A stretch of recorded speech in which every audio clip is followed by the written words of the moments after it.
우리 함께 나눌 하나님의 말씀은 에베소서 1장 20절에서 30절까지의 말씀입니다. 에베소서 1장 20절에서 23절까지의 말씀. 에베소서 1장 20절부터 한 절씩 저랑 교독하겠습니다. 그의 능력이 그리스도 안에서 역사하사 죽은 자들 가운데서 다시 살리시고 하늘에서 자기의 오른편에 앉히사 통치와 권세와 능력과 주관과 이 세상뿐 아니라 오는 세상에 일컫는 모든 이름 위에 뛰어나게 하시고 또 만물을 그의 발 아래에 복종하게 하시고 그를 만물 위에 교회의 머리로 삼으셨느니라. 교회는 그의 몸이니 만물 안에서 만물을 충만하게 하시는 이의 충만함이니라. 아멘.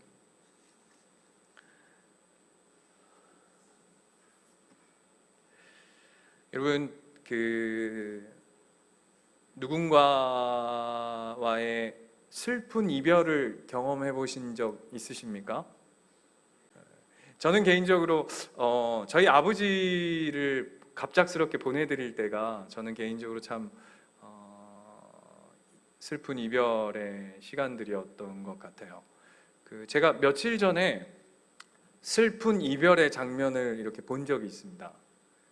언제였냐면 저희 장모님이 저희 집에 오셨다가 한 3, 4일 계시다가 이제 돌아가시는 발걸음에 보통 이제 이 물금역이나 저기 울산역 KTX에다가 이제 모셔다 드리면 이제 열차 타고 서울로 올라가시는데 이제 배웅하러 저희 아들하고 딸하고 저희 와이프하고 이제 가면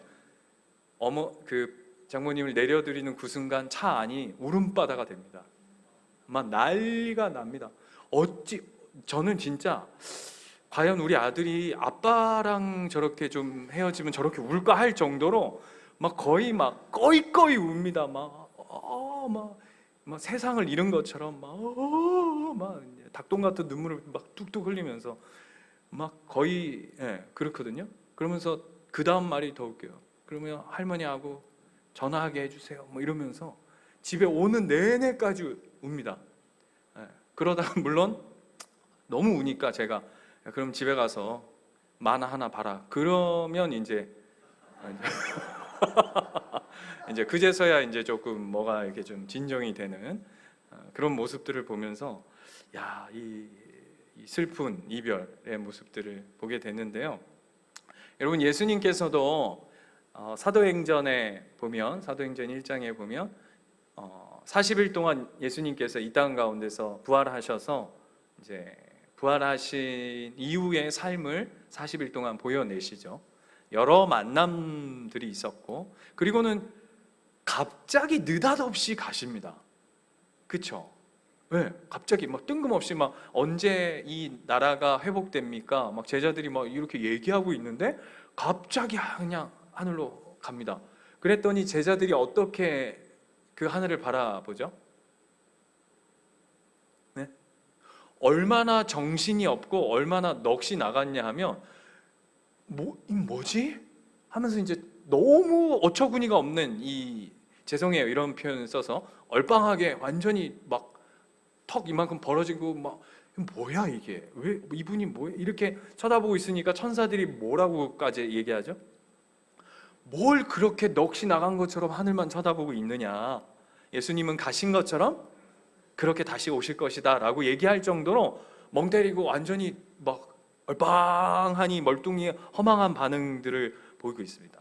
그런데 아까 저희 어머니 보내드렸을 때의 이루의 반응처럼, 손자의 반응처럼 예수님과 우리와의 이 이별, 어쨌든 예수님께서 하늘로 올라가시는 이 모습이 슬픈 이별만은 아니잖아요. 그렇죠? 이런 거 아니잖아요. 예수님이 얘들아 잘 있어라, 잘 있어라, 나는 간다. 내가 진짜 그동안 내가 여기서 정말 힘들었다. 내가 진짜 진짜 얘들아, 네 알지? 피와 살을 다 쏟아낼 만큼 내가 니들한테 다 내어줬으니까 난 이제 여기에 더 이상은 미련도 없고 내가 좀 저기 위에 가서 내 원래 내 모습을 이해되시죠? 원래의 내 영광을 회복하면서 거기 가 있을게 하고 우리를 버려두시고 도망가신 게 아니잖아요. 맞습니까? 왜 그게 위로가 되냐 하면, 왜 위로가 되죠? 뭐 여러 의미가 있는데 그 중에서도 21절, 예수님이 오늘 사도신경의 내용은 뭐냐 하면 하늘로 올라가사 뭐죠? 전능하신 하나님 우편에 앉아 계시다가 오늘 이 내용이거든요. 하늘에 올라가셔서 21절 오늘 본문에 보시면 그 하나님 우편에 앉으셨다라는 것이 어떤 표현이냐면 모든 통치와 권세와 능력과 주권과 이 세상뿐 아니라 오는 세상에 일컫는 모든 이름 위에 뛰어나게 하시는 사건의 영광의 가장 큰 극치를 보여주는 것이 전능하신 하나님 우편에 앉아 계시다라고 하는 표현입니다. 이해가 되시죠? 네, 그냥 에이 니들 그냥 여기 있어라 나는 간다 이런 차원이 아니라, 그러니까 무슨 얘기냐면 오늘 좋은 거 다 갖다 붙어 있잖아요. 통치와 권세와 능력과 주권과 모든 이름 위에 뛰어나게 하신 하나님의 그 영광, 그것이 바로 전능하신 하나님 우편에 앉아 계시다. 그래서 여러분 기억나십니까? 우리 요한계시록 할 때 이게 기억을 많이 되짚어야 될 것 같습니다. 요한계시록 4장 5장에 가면 그 기억나실지 모르겠지만 하늘 보좌 앞에 천국 잔치가 벌어져서 하나님 앞에 네 생물과 24 장로들이 막 하나님 보좌 앞에 하나님을 찬양하는 그 장면들 기억나시? 눈을 잘 해주세요. 그래야 제가 두렵지 않습니다. 그 하나님 앞에 막 창화하게 영광 올려드렸던 거룩하다 거룩하다 거룩하다, 그 앞에 그 하나님의 보좌 앞에, 영광스러운 보좌 앞에 한 어린 양이 있다라고 표현했던 거 기억나십니까? 그 어린 양이 뭐라고 표현해 있냐면 7 인봉을 띄었다라고 얘기합니다. 아무도 그 인봉, 그 7 인을 띌 자가 없었는데 그 어린 양만이, 죽었다 살아나신 그 어린 양만이 그 인을 떼실 수 있다라고 하니까 5장 뒷부분에 가면 그 네 생물과 천사들과 24 장로들이 어떻게 하죠? 어린 양 앞에, 그 권세와 영광 앞에 우리식으로 하자면 만세 만세 할렐루야를 외치며 그분을 높여드리며 경배하는 모습들이 드러납니다. 그게 이제 요한계시록이 표현하는 방식이라면 오늘 우리가 본문을 통해서 에베소서의 말씀은 이렇게 표현되어져 있고, 뿐만 아니라 우리가 매번 신앙 고백하는 사도신경 안에서는 하늘에 오르사 전능하신 하나님 우편에 앉으셨다라는 표현을 통해서 예수 그리스도의 그 영광의 극치를 우리 가운데 보여주시는 것이죠. 예를 들면 이런 겁니다. 좋은 예일지는 모르겠는데 춘향이가 과거 급제한 이몽룡을 만나는 것 같은 거죠. 별로 이해가 되세요? 그냥 이제 훌쩍 떠나버렸잖아요. 그 춘향이를 들고 이몽룡이 나는 과거 보러 간다 하고 저기 갑자기 평양이 나옵니까? 한양으로 이렇게 떠나보내서 거기서 과거 급제하고 돌아왔는데 그 뭡니까? 암행 감옥에 갇혀 있을 때 춘향이가 그 누구죠? 변사또가 수청을 들라. 딱 우리 이 신앙, 우리 성도들의 삶과 너무 똑같지 않습니까? 세상이 성도들을 옥에다 가둬놓고는 막 핍박하고 한란하고 수청을 들라 아니 되옵니다. 수청을 들라 아니 되옵니다. 이게 딱 우리 세상과 성도들의 이 영적인 이런 관계들 속에 누가 드디어 등장하는 거죠? 암행어사 출도요 하는 것처럼 예수 그리스도께서, 우리가 예수님이 십자가에 돌아가실 때는 예수님이 어떤 취급을 당하셨죠? 인간보다도 못한 더러운 인간, 진짜 엄청 극악한 죄를 저지른 인간보다도 못한 대우를 받으셨잖아요. 그게 뭐였습니까? 뭐 침뱉음을 당하고 자기가 만든 인간의 손에 뺨따구를 맞으시고 벌거벗겨져서 저주의 나무에 매달려 계시고, 그 밑에서는 수많은 군중들이 뭐라고 조롱하죠? 네가 하나님의 아들이면 내려와봐 라고 하는 수많은 수치와 조롱과 모욕, 이제 그것이 다 끝나고 이제는 어떻게 돼 있죠? 하나님 우편에서 그 수치와 모욕과 관계없이 하나님의 하나님 되심을 드러내시는 모습들을 우리가 보게 되죠. 그래서 어떤 목사님은 그 예수님의 승천의 모습을 이렇게 표현하는 문구가 있어서, 예수님께서 하나님 우편에 앉아 계시고 하늘로 올라가신 것은 우주적인 대관식이다. 이 말의 의미를 아시겠어요? 우주적 대관식. 그분이 온 세상 만물을 통치하시고 다스리시는 진정한 왕이 되신다라는 것을 다시 한번 고백하는 내용들이다라고 이야기하고 있습니다. 그렇다면요, 여러분에게 한번 질문해 보겠습니다. 예수님 어디 계시다고요? 하나님 우편에 앉아 계시답니다. 우리가 옛날에 조선시대 왕들 보면 신하들 영의정, 좌의정, 우의정, 좌의정 이런 것들처럼 그 정도의 영광이 아니죠, 그죠? 뭐 하고 계실까요? 예? 예수님 하나님 우편에 앉으셔서 뭐 하고 계실까요? 자, 여기 써왔어요. 그동안 땅에서의 사역의 피로와 스트레스로 천국에서 휴가를 즐기고 계실까요? 예? 예수님 하나님 우편에 뭐 하고 계실까요? 예? 1번 탁구 치고 계신다. 2번 영화 보고 계신다. 3번 책 보고 계신다. 여러분 한번 생각, 안 궁금하세요? 예수님 뭐 하고 계실까요? 목사님, 그런 게 왜 궁금합니까?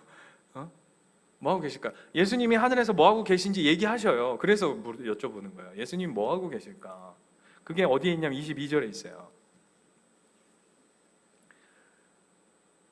예수님 그냥 하늘에 계셔서 그냥 놀고 계신 게 아니라 22절 보면 또 만물을 그의 발 아래 복종하게 하시고 그를 만물 위에 교회의 머리로 삼으셨느니라 라고 되어 있습니다. 이게 무슨 얘기냐면 예수님이 천국이란다. 하나님 우편에 앉아 계시면서 그냥 놀고 계신 게 아니라 오늘 22절의 말씀을 통해서, 그리고 23절의 말씀을 통해서 예수님이, 여러분 한번 생각해 보세요. 이 땅에 인간의 육신을 입고 계셨던 예수님은, 이렇게 이해를 돕기 위한 거니까 오해는 하지 마시고 잘 들어보십시오. 인간의 육체의 한계를 가질 수밖에 없습니다. 예를 들면 예수님께서 유대 땅에서 예수님의 구원의 사역들을 이루어 가실 때, 예를 들면 조선 땅은 예수님을 경험하지 못하죠.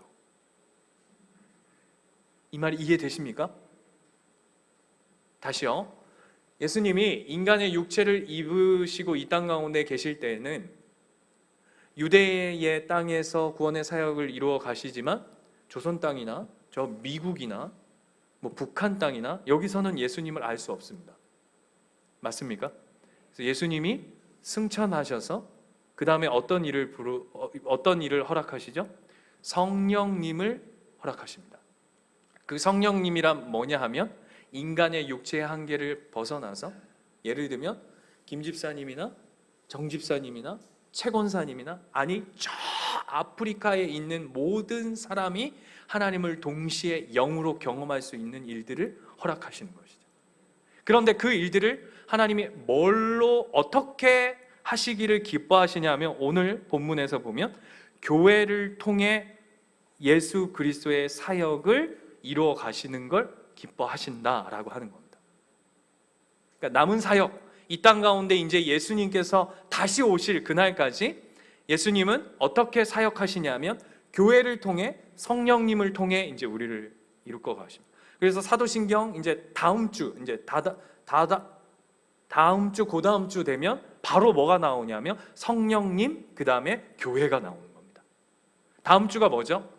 하늘에 오르사 전능하신 하늘 우편에 앉아 계시다가 저리로서 산자와 죽은 자를 심판하러 오시리라.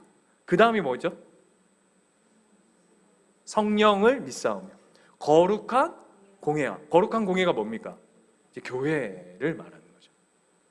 이렇게 예수님의 사역이, 예수님은 하나님 우편에 가 계시지만 교회를 통해서 이 땅을 여전히 통치하시고 여전히 예수 그리스도께서 일하고 계시다라는 것을 우리에게 표명하고 있는 겁니다. 영화 중에 채비라고 하는 영화가 있습니다. 채비. 제가 예전에 한번 말씀드린 적이 있는데, 채비. 그러니까 뭐 떠날 채비를 하다, 뭐 이런 채비. 그 영화 주인공이 누구냐면 고두심 씨입니다. 그 어떤 내용이냐면, 아들이 있는데 아들이 나이가 30살인데 정신 연령은 7살인 거예요. 그러니까 엄마 혼자, 홀어머니 혼자 이 아들을 키우는데, 이 어머니가 갑자기 시한부 인생이 돼요. 이제 곧 엄마가 죽게 된다라고 하니까 이 엄마가 뭘 하기 시작하냐면, 뭐 할까요? 아들에게 밥 어떻게 챙겨 먹는지, 어떻게 씻고, 어떻게 옷을 입고, 어떻게 생활해야 되고, 뭘 사야 되고, 뭘 해야 되는지 채비를 합니다. 그래서 그 영화 제목이 채비예요. 떠날 채비를 한다고. 근데 우리 예수님은 이 채비를 하실 필요가 없어요. 왜일까요? 여전히 그분은 하늘에서 교회를 통해 여전히 일하고 계시기 때문이에요. 그냥 하나님 우편에 팔짱 끼고 앉으셔서 우주 저 멀리서 내가 이제 십자가의 사역들을 다 이뤘고 부활도 했고 내가 이제 모든 사역 이루고 이제 하늘나라 와 있는데 이것들 이제 잘하나, 신앙생활 잘하는지 이거 보자. 이걸 맨날 교회에서 탁구나 치는 거 아닌가, 막 이게 딱 팔짱 끼고 딱 쳐다보. 그게 아니라 여전히 하늘이라고 하는 영광된 우주적 대관식을 이루신 하나님의 어마어마한 하나님의 되심의 영광을 선포하시고 이루셨지만, 여전히 교회를 통해, 아니요, 이렇게 얘기하면 별로 와닿지 않는데, 여러분을 통해, 저와 여러분을 통해 하나님은 여전히 이 땅을 통치하고 계시다라는 이야기가 오늘 본문이에요. 별로 감이 없으십니까? 너무 중요한 이야기예요. 그래서 마가복음 16장 19절 한번 가볼까요? 마가복음 16장 맨 끝부분.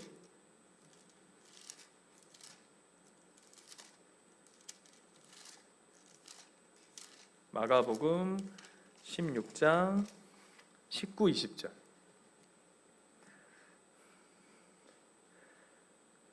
찾으셨습니까? 19절 보면 이렇게 되어 있어요. 주 예수께서 말씀을 마치신 후에 하늘로 올려지사 하나님 우편에 앉으시니라. 오늘 사도신경 내용하고 똑같죠? 그 다음 20절 보세요. 제자들이 나가 두루 전파할세 주께서 함께 역사하사 그 따르는 표적으로 말씀을 확실히 증언하시니라. 제 말이 거짓말 아니죠? 예수님 어디 계시다고요? 하나님 우편에 앉아 계시는데 20절에 어떤 일을 이루어 가신다고요? 제자들을 통해 두루 전파하게 하시고 주께서 함께 역사하셔서 그 따르는 표적으로 말씀이 확실히 증언하시는 사역들을 여전히 이루어가신다. 바꿔서 얘기해 볼까요? 저와 여러분의 삶을 하나님이, 예수 그리스도가 하나님 우편에 앉으셔서 여러분을 응원하시고 격려하시고 저와 여러분을 통해서 하나님의 사역들을, 하나님의 나라를 이루어 가시기를 기뻐하며 오늘 하루도 여러분에게 함께 하고 계시다고요. 역사하고 계시다고요. 아멘을 한 4분 정도 하시는 것 같아요. 네. 엄청난 고백인 줄 믿습니다. 그래서 교회, 성도가 가진 이 증인된 삶에 예수님께서 중보자 되셔서 그 일들을 이루어 가시는 일들은 어마어마한 영광이죠. 그래서 아까 우리가 찬양한 것처럼 슬픔 대신 희락을, 제 대신 화가늘이 나 개인적인 고백이면서 동시에 우리 교회의 고백이 되는 거예요. 그래서 교회는 염려도 세상적인 근심도 없습니다. 아멘이십니까? 교회는 염려할 필요가 없어요. 근심할 필요가 없어요. 제가 개척하고 벌써 우리가 1년 반이 넘어가고 있잖아요. 그렇죠? 맞습니까? 1년 반이 넘어가고 있는데 제일 많이 들은 이야기가 뭔지 아세요? 네? 제일 많이 들은 이야기. 다들 왜 그렇게 불안한 눈빛으로 저를 쳐다보고, 제가 개척하고 1년 반이 넘는 동안 제일 많이 들은 이야기가 뭐냐 하면, 목사님 개척하니까 힘드신데 코로나까지 터져가지고 이게 웬일입니까? 이 제일 많이 들었어요. 그쵸 여러분? 예, 여러분도 비슷한 이야기. 아니 집사님 저기 예수님교회 개척교회 갔는데 아이고 그 교회 지금 개척한 것도 요즘 힘든데 코로나까지 터져서 아니 어떠세요? 힘드세요? 이런 얘기 많이 안 들으셨어요? 다른 모른 척한다. 예, 혹시라도 뭐 와서 도우라 할까봐 다 모른 척한다. 예, 근데 여러분 생각해 보세요. 구멍가게를 하나 열어도 힘듭니다. 그렇죠? 요즘에 그냥 숨 쉬고 사는 것 자체가 버거운 시대를 우리가 살아가고 있어요. 삶 자체가 고단함의 연속인데, 그런데 형용할 수 없는 교회가 가지는 기쁨이 있죠. 예? 뭐 코로나가 터지고 뭐 어쩌고 저쩌고 뭐 그러지만 이게 표현할 수 없고 형용할 수 없는 교회가 가지는 기쁨이 있어요. 그게 뭐냐 하면요, 바로 예수님이 우리 교회의 주인 되신다는 거예요. 자, 아까 우리가 읽었던 에베소서 말씀 보세요. 다시 돌아가 볼까요? 교회에 예수님께서 우편에 앉으셔서 뭐 하셨다고요? 교회의 머리가 되셨다고요. 교회의 머리가. 제가 개업 예배, 개업 신방 가면 꼭 하는 설교가 있습니다. 우리 교회에서 저한테 개업 신방 받으신 분들 몇 분 계신데, 제가 이 설교를 꼭 하거든요. 여기 사업장의 사장님이 집사님이 되시면 골치 아픕니다. 왜죠? 내가 다 책임져야 돼요. 여기 사업장의 사장님이 예수님이 되시면 우린 뭐만 하면 되죠? 사인만 받으면 됩니다. 사장님, 예사장님 어떻게 하면 좋을까요? 예사장님, 이건 어떻게 하면 될까요? 사인만 받으면 된다고 얘기해요. 근데 이게 그냥 그렇게 흉내 내라가 아니라 오늘 예수님께서 우리에게 하신 말씀이에요. 여러분의 인생, 여러분의 가정, 여러분이 이루어가는 모든 사역, 사업, 모든 삶의 영역들 가운데 예수님이 사장님 되시면, 예수님이 회장님 되시면 여러분은 그분의 월급을 받는 직원 하시면 됩니다. 저는 걱정이 없어요. 지난주만 해도 집 때문에 어지간히 걱정하는 듯 하지만 그거는 지나갈 걱정입니다. 지나갈 걱정입니다. 괜찮습니다. 왜 괜찮냐면요, 저는요 예수님교회 사장님 밑에 그냥 직원이거든요. 알아서 하실 거거든요. 네? 알아서 하실 거라고 전 믿어요. 그 확신이 없으면 사역하면 안 되는 거 아니겠습니까? 네? 굶어 죽이시겠습니까? 안 굶어요. 살만 디룩디룩 쪘어요. 옷이 작아요. 안 죽이시더라고요. 그게 교회가 가지는 영광이에요. 여러분이 가지는 영광이에요. 저는 축원드립니다. 여러분이 예수님께, 하나님께 늘 사인받는 인생 사십시오. 서류 도장 하나님께 받으십시오. 여러분이 찍으려 그러면 골치가 아픕니다. 여러분이 찍으려 그러면 매달 말일이 되면 머리가 아파옵니다. 그러나 그 인생의 주인이 하나님이 되시면 맡기십시오. 그 훌륭한 목사님 고백 있지 않습니까? 정필도 목사님이란 분이 그런 얘기 하셨어요. 하나님, 신방하세요. 하나님 뭐 하십니까? 신방하세요. 하나님 백성 아닙니까? 물론 우스갯소리 반, 진담 반이지만 의미 있는 이야기일 거예요. 여러분의 인생이 그 복됨을 누리는, 여러분의 머리, 교회의 주인 되신 예수 그리스도를 쫓아가는 인생 되시기를 축원합니다. 그리고 두 번째, 예수님과의 이별이 슬프지 않은 두 번째 이유는 뭐냐면 그분을 다시 만날 것이기 때문이에요. 아멘이시죠?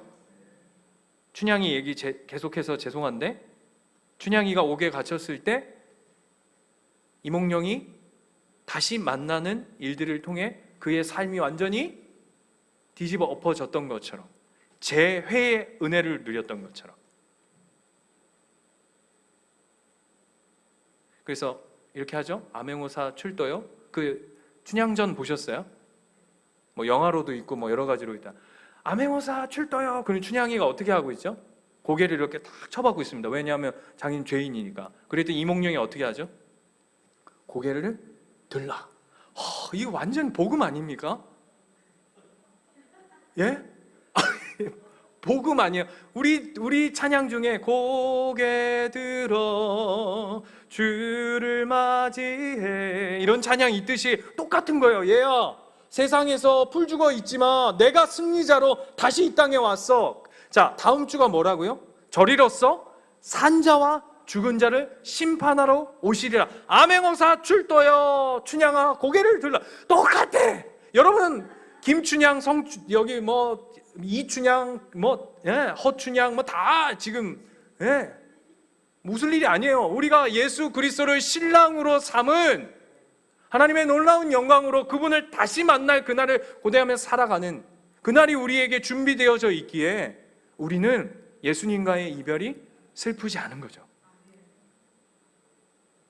얼마 전에 그 새롭게 하소서의 간증을 하러 어떤 그 분이 나왔어요. 그분이 누군지는 저는 잘 모르겠어요. 그분이 무슨 연예인인지 누군지는 모르겠는데 아무튼 간증을 하러 나왔는데 간증 내용 중에 하나가 뭐냐면 이런 내용이었어요. 아버지가 계셨는데 아버지가 노년에 갑자기 몸이 너무 안 좋아지셔가지고 병원에 이제 가셔서 검사를 받는데 아버지가 막 이런 거 있죠. 막 이 촛불에 불 붙어 있다가 꺼지는 것처럼 막 들어가실 때는 이렇게 그래도 아이고 야 조금 힘들다 해가지고 들어가셨는데 막 그냥 막 팍팍팍팍 나빠지는, 이해되시죠? 그러시더니 막 산소호흡기를 끼고 막 하는데 막 점점 그래서 이제 이 초를 다투는 일들이 벌어진 거예요. 그래서 이제 겨우 이렇게 숨을 돌려 나가지고 있는데 딸이 이렇게 아빠를 옆에서 보고 있는데 아빠가 계속 이렇게 주무시더래요. 그러니까 이제 딸이 불안하니까 아빠 자지 마. 아빠 눈 떠. 아빠 지금 이렇게 자고 가면 안 돼. 그러면서 막 옆에서 막 뭔지 분위기 아시겠죠? 자면 안 돼. 아빠 눈 떠. 지금 아빠는 아직 가면 안 돼. 막 이러고 있는데 아버님이 감았던 눈을 이렇게 싹 뜨면서 이렇게 얘기하시더래요. 예를 들면 누구로 할까요? 의영아, 또 볼 건데 뭐. 우리 또 볼 건데 괜찮다 하시더니 눈을 감으시고는 가시더래요. 그 딸이 남은 평생을 그 아빠의 또 볼 건데가 부끄럽지 않은, 내가 아빠가 얘기했던 그 또 볼 건데 그게 뭐죠? 천국 소망이잖아요. 내가 부끄럽지 않은 딸이 될 거예요. 내가 우리 육신의 아빠한테도 아빠가 얘기했던 우리는 또 볼 수 있는 사이잖아 라고 얘기했던 아빠한테도 부끄럽지 않지만 하나님 앞에 부끄럽지 않은 딸이 될 거예요 라고 하는 간증을 제가 본 게 있어요. 그게 우리에게, 저와 여러분에게 허락한 놀라운 은혜와 영광인 줄 믿습니다. 왜죠? 우리가 예수님을 떠나 보냄이 두려워할 일이거나 슬퍼할 일이 아닌 이유는 또 볼 것이기 때문이에요. 내가 먼저 가든 그분이 먼저 오시든. 그래서 우리는 그 재회를 기다리는 복된 날이 우리 가운데 허락된 줄 믿습니다. 여러분, 윤동주 시인의 별 해는 밤이라는 시 아십니까? 그게 무슨 내용인지 아시죠? 무슨 내용인지 아시죠? 그 밤이 뭡니까? 별 해는 밤이 무슨 내용이죠? 그죠, 광복이죠. 그래서 아침. 그래서 그 중간에 시 내용 중에 별 하나의 사랑, 별 하나의 그리움, 별 하나의 추억. 그래서 뒤에 가면 아침이 온다 라고 하는 표현. 우리의 하루하루의 삶이 윤동주 시인의 그 고백처럼 어쩌면 하루하루 별 해는 밤이 되는 거예요. 아침이 올 거예요. 아침이 오듯 그분이 우리 가운데 다시 오실 거예요. 그게 우리의 영광이에요. 세상 사람들은 기독교의 신앙을 이야기할 때 이런 얘기를 자주 하세요. 왜 미래를 위해서 오늘을 참고 살아야 됩니까? 이런 얘기 참 많이 들었던 것 같아요. 니네 교회에 신앙생활을 하면 왜 미래에 좋은 일이 있을 거니까 오늘을 참고 살으라 그래? 오늘을 즐기며 사는 게 뭐 잘못이야? 이런 얘기 들어보시지 않았어요? 네. 맞습니까? 우리가 믿는 우리의 신앙, 우리 하나님, 우리 기독교는 오늘을 포기하고 예수님이 장차 나중에 오실 거니까 그날을 기대하면서 오늘을 포기하면서 사는 사람인가요? 오늘 즐거움이 없는 삶입니까? 아닙니다. 존 파이퍼 목사님이 기독교는 뭐라고 그랬죠? 희락주의라고, 기쁨의 기독교라고. 왜요? 세상이 말하는 즐거움과 땅에 속한 즐거움과 우리가 말하는 즐거움은 다른 것이죠.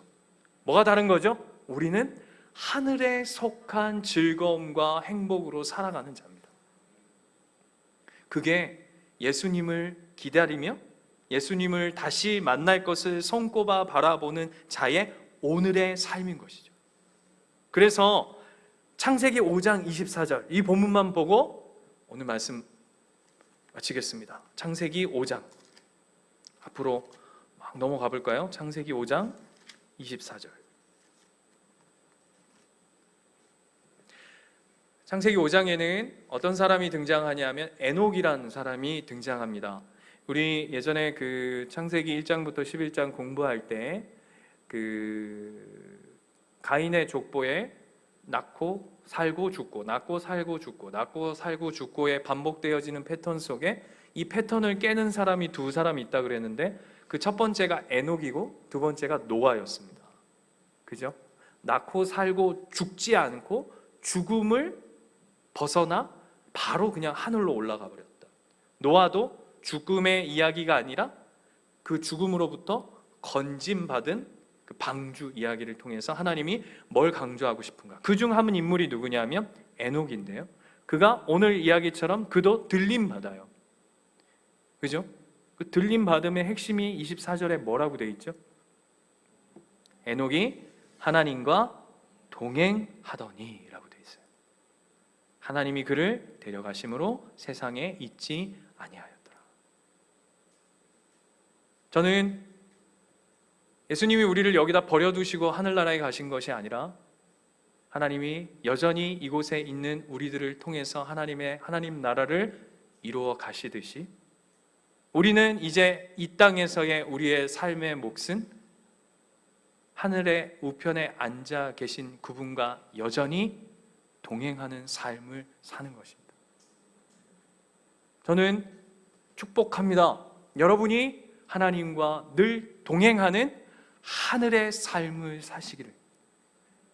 이 땅에 속한 자로서 전전긍긍하며 벌벌 떨며 두려워하며 예수님 우리 그냥 이렇게 버려두고 가시는 거 아닙니까? 라고 하는 그런 불안과 염려와 근심 속에 세상에 속한 것처럼 살아가는 어리석은 껍데기 신앙이 아니라 여전히 우리를 이끄시고 통치하시고 우리의 머리 되시고 다스리시고 보호하시고 지키시는 그 예수 그리스도 그분과 동행하시며 한 걸음 한 걸음 내딛는 저와 여러분의 신앙이 되시기를 축원드립니다. 축원드립니다.